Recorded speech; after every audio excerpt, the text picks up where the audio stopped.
Još ko recimo u Skupštini pretenduje na tako nekog kao patriotskoga, to su ovi Boško Obradović koji je razbio Dveri, znači to starešinstvo gdje su oni trebali saborno da donose odluke, gdje ne bi mogao da se umeša neko ko hoće da ih kontroliše, on je sve njih tu sabornost rasturio, proglasio sam sebe za centralu što oni hoće i sad ćemo mi da verujemo da će Boško, koji je kao pravoslavan, a neće da se bori protiv ekumenizma, on će sada se bori za neku odbranu države. I evo ga, juče je iznao neki 5 stavki protiv izdajnika Vučića. Pitanje je samo otkud mu onako poverljive informacije.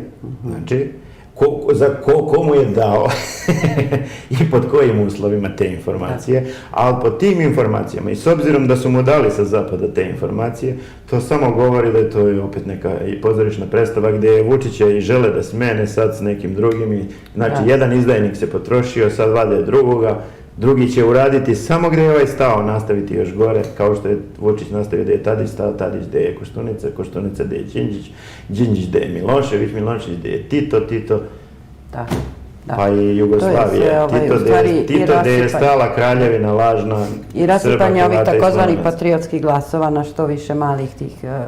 Nema tu glasova, nemojte se varati s tim. Znači, to su patriotske one želje, patriotsko podrazumeva pravoslavno. A to nisu pravoslavne želje.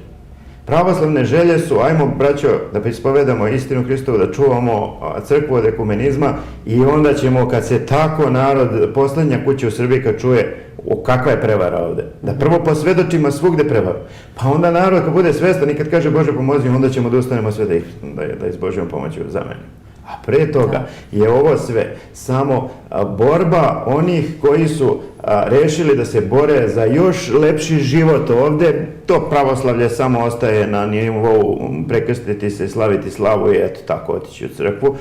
To ne može tako. Zato nam ovi vladaju, zato što smo površno bili pravoslavni. Ili ćemo budemo pravoslavni, pa će Bog poslati novoga, projavit će ga odmah, svi će da ga prepoznaju.